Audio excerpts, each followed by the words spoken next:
Então agora nós vamos falar sobre coesão e coerência textuais. A coesão e a coerência textual, ela está dentro de um campo da língua portuguesa que se chama linguística textual. O que é a linguística textual? A linguística textual é aquela que estuda a estrutura e o funcionamento do texto. Estuda a estrutura e o funcionamento do texto. Eu tenho certeza que você que está assistindo vai entender que a coesão e a coerência são algo assim, são elementos essenciais para que você tenha um texto bem redigido. O que seria a coesão? A coesão é a ligação, é o elo entre as palavras e as frases daquele texto, ok? E para você fazer essa ligação entre as palavras e as frases do texto, nós nos valemos de elementos formais, então, que marcam, que estabelecem esse vínculo entre as partes do texto. E eu vou mostrar para você aqui alguns exemplos importantes quando a gente fala em coesão. Não há redação oficial sem coesão. Não há redação oficial sem a coerência. As duas têm que caminhar lado a lado, ok? Vamos lá. Eu gosto muito dessa imagem, gosto muito dessa figura, gente. Essa figura, para quem não leu esse livro, essa obra de José de Alencar, eu recomendo fortemente. É a obra Iracema, de José de Alencar. Tem uma passagem da obra de Iracema que diz lá: verdes mares bravios de minha terra natal, acompanhe, onde canta a jandaia na fronde da carnaúba. Veja só, pessoal, essa palavra onde, que eu destaquei aí com um retângulo, ela marca exatamente o quê? Ela marca uma relação de ligação entre a primeira parte desse período, verdes mares bravios da minha terra natal, e ela liga então com a segunda parte, que é canta a jandaia na fronde da carnaúba, ok? Então ela estabelece um elemento que nós chamamos de elemento coesivo, e que nós usamos o tempo todo, mesmo sem saber que é um elemento coesivo. Agora, esses elementos coesivos, eles devem ser usados da maneira correta, ok? Eu não posso usar a palavra onde, por exemplo, para algo que não seja um lugar. Isso é muito comum, a gente percebe na escrita de um documento oficial, a pessoa coloca, por exemplo, redigir um documento onde o leitor disse alguma coisa. Não, não é onde. Por quê? Porque esse documento não é um lugar. Nós usamos onde para lugares. Tudo bem? Muito bom. Então, eu sempre falo para vocês, pessoal, a coesão ela é muito importante, é uma condição necessária para que o seu texto seja um texto funcional. Mas ela não é um elemento, vamos dizer, autônomo, não é um elemento suficiente. Ah, tem coesão, acabou, tá tudo certo. Não. Tem que ter coesão, que é uma condição necessária, porém insuficiente. Veja só, acompanhe esse trecho. A vítima foi até a prefeitura para registrar uma queixa, porém não obteve êxito. A repartição estava às escuras. Também a padaria estava fechada. Então vamos lá. Quando você olha para esse texto, nós identificamos aí pelo menos uma palavrinha que marca uma ligação entre a primeira parte e a segunda parte desses períodos. Que palavra é essa? Essa palavra é porém. Porém dá uma ideia de adversidade. Quer dizer, a pessoa foi até a prefeitura, mas ela não conseguiu, ela não teve êxito naquilo que ela se propôs a fazer. Tá certo? Fui ao mercado, porém estava fechado. Eu não consegui ir até o mercado, não consegui entrar no mercado. A repartição estava às escuras. Tudo bem, estou me referindo à prefeitura. Agora, quando eu falo para você que também a padaria estava fechada, o que será que a padaria tem a ver com a prefeitura, com o fato da vítima não ter conseguido registrar uma queixa? Então você tem os elementos de coesão, principalmente expresso por essa palavra porém, ok? Mas ela falta o quê? Está faltando aí uma unidade de sentido. Então, é o que eu falo. Existe aí uma condição necessária que é a coesão, porém ela não tem uma unidade de sentido. Quais são os elementos de coesão? Eu falei para você na palavra porém, E essa palavra repartição, ela repete, na verdade, a prefeitura. Isso também é uma outra estratégia de coesão. Para eu não ter que repetir a prefeitura de novo, eu uso uma palavra que se remete à prefeitura, certo? Então, nessa situação, falta aí uma unidade de sentido. É o que nós falamos aí de coerência. Está faltando coerência nesse texto, né? A padaria não tem nada a ver com a prefeitura, não tem nada a ver com aquilo que a pessoa está escrevendo. Então, essa coerência, na verdade, diferentemente da coesão, ela estabelece uma unidade de sentido entre as partes do texto. Acompanhe aí na projeção de vocês. Então você tem aí as partes do texto, tá certo? E essas partes do texto que vão realmente dar a sensação de unidade de sentido para esse texto, ok? Então, primeiro parágrafo você começa a falar de um assunto, no segundo parágrafo você desenvolve o que você começou e no terceiro você conclui, sempre de um pensamento ordenado e um pensamento lógico, que nós falamos para vocês que era um dos pilares do texto claro, predomínio da clareza. Nós temos aí, então, estamos diante do que nós chamamos de continuidade semântica, ok? Uma palavra difícil aí, mas não é difícil de entender. Vamos dar a ideia de coesão, vamos dar a ideia de coerência. Outro texto que na verdade não é um texto, mas um outro fragmento de uma obra bastante interessante, que ela diz lá as 4 gares. As 4 gares a gente pode traduzir como as 4 fases, né? O que acontece? Veja só como você não precisa ter elementos coesivos para ter essa sensação de coerência.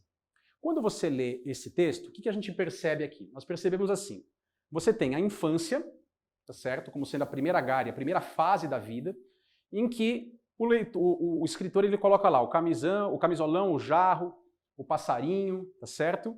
O oceano e a visita na casa que a gente sentava no sofá. É a nossa infância. Traduzida, inclusive, com figuras lúdicas, né? A figura de uma pessoa, de uma criança, de um jarro, de um passarinho, tá certo? E aí o que acontece? O que dá a ideia, a sensação de continuidade semântica, de continuidade de sentido, né? São os títulos. O próximo título seria, então, a adolescência. Então, na adolescência já vem lá no amor, né? Aquela fase da vida que a gente se apaixona, na verdade, nem me fale, que delícia, né? Então você tem lá a figura de um casal, ainda que dê a aparência de um casal não tão jovem assim, tá certo? Depois vem a maturidade, ó, o senhor e a senhora Amadeu participam a vossa excelência, o feliz nascimento da sua filha. E finalmente a velhice, o netinho jogou os óculos na latrina. Então aqui nós não temos um texto formal, mas existe aí uma continuidade semântica, né? Uma continuidade, uma unidade de sentido nesse contexto, ok? Então pensemos no nosso texto sempre com um pensamento ordenado e lógico, certo? Vamos lá. E quando a gente fala em nível de coerência, para nós terminarmos esse primeiro bloco, você tem lá a coerência narrativa, né? O que seria uma coerência narrativa, gente? Então vamos à tela. A coerência narrativa é aquela que lida com as implicações lógicas do que você está falando no texto. Por exemplo, vamos ler juntos esse fragmento. Lá dentro havia uma fumaça preta que não deixava que víssemos ninguém. Vai pensando aí na essência da historinha. Tinha uma fumaça preta que não deixava que víssemos ninguém. Meu colega me deixou sozinho. Fiquei encostado na parede, observando tudo ao meu redor. Havia manchas de sangue no teto e nas paredes. Minha nossa, né? Quando você percebe um texto desse, há aí um nítido problema no que diz respeito à coerência narrativa. Por quê? Porque se você tinha um espaço em que não havia jeito de enxergar nada, tá certo? A fumaça preta não deixava que você visse nada, como é que essa pessoa conseguia observar tudo, inclusive as manchas de sangue na parede? Então existe aí um problema de coerência narrativa. Existe um problema que são as implicações lógicas daquilo que o redator está tentando passar a ideia, ok? Mas não é só a coerência narrativa que nós temos, nós também podemos ter a coerência temporal. Veja só esse exemplo. A coerência temporal tem a ver com a sucessividade de eventos. Então nós temos lá, o agente público foi baleado na cabeça. Isso aí nós estamos falando na esfera da segurança pública, certo? E em seguida caiu morto. Logo após, o mesmo atirou contra o ladrão. Então, Até onde nós saibamos, né, se a pessoa infelizmente morreu, ela não vai conseguir se levantar para atirar contra ninguém.